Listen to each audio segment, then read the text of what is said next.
Mwanamke, mzingatie sana mume wako kwenye chakula, na hapa sizungumzii ugali wala wali. Unajua kwa nini?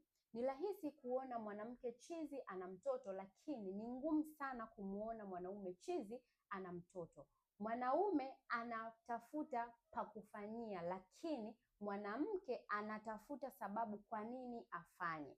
Mwanaume anapokuwa na kiu na kutafuta sehemu ya kuikatili kiu yake, cha kwanza huwa hafikirii kitendo anachokifanya ni kizuri au ni kibaya. Kufanya kama ni kizuri, basi ni pongezi kwake, lakini kama ni kibaya, hii kwake huwa na blames over him kwenye upande wake. Na pale ambapo unamkuta mwanaume amecheat, pale unapokuwa unaongea sana, ni kama unakuwa kama unamotivate kuendelea kuongeza cheating.